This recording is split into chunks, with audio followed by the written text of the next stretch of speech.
नमस्कार, मी आज बनवणार आहे उपमा। त्यासाठी इथे मी आता 1 वाटी रवा घेते।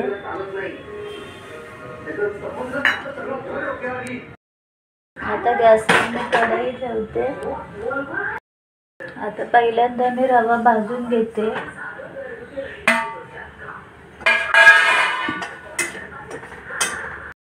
भाजून घेतलं तर शिरा किंवा उपमा एकदम असा छान बनतो, जास्त असं चिकट वगैरे नाही बनत। माझा रवा आता छान खरपूस भाजून झालेला आहे। मी रवा आता ताटात काढून घेतलेला आहे। थोडासा थंड करून घेते। थंड झालेला आता गॅसवर मी परत कढई ठेवली आहे।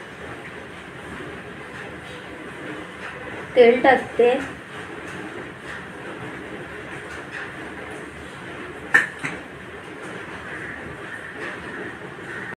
झालंय, मोहरी टाकते। मोहरी तडतडली आहे, आता मी कांदा टाकते।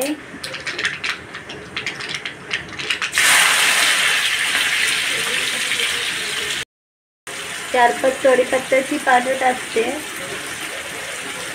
हिरव्या मिरच्या टाकते। किती तिखट पाहिजे असेल तेवढा घ्यायच्या।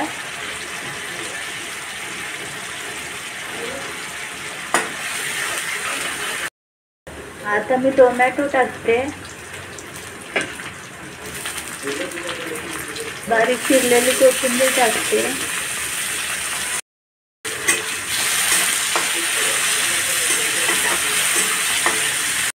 आता मी थोडीशी हळद टाकते। हळद ऑप्शनल आहे, टाकायची असेल तर टाका।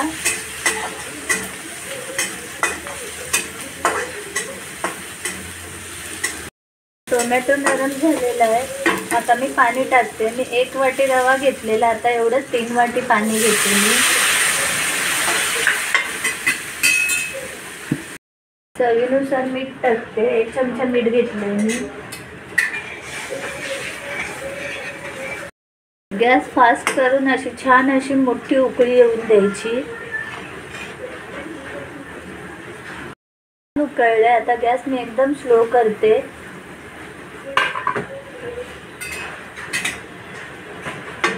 आता हळूहळू करून मी ह्याच्यात रवा टाकते। रव्याच्या गुठळ्या नाही होऊन द्यायच्या।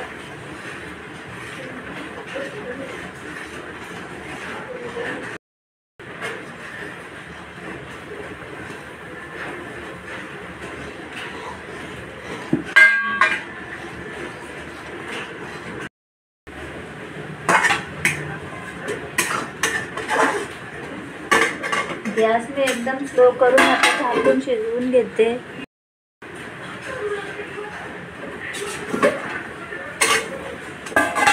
छान असा माझा उपमा तयार झालेला आहे।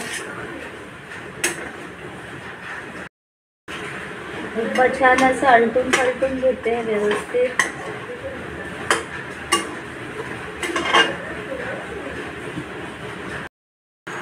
उपमा छान आलटून पलटून झालेला आहे।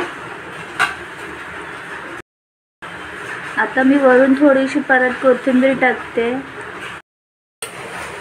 आणि हलवून घेते।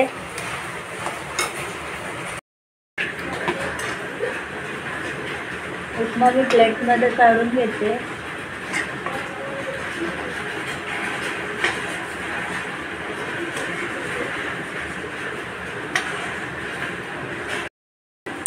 माझा उपमा तयार झालेला आहे। उपम्याची रेसिपी आवडली असेल तर व्हिडिओला लाईक करा, सबस्क्राईब करा। Bye, take care.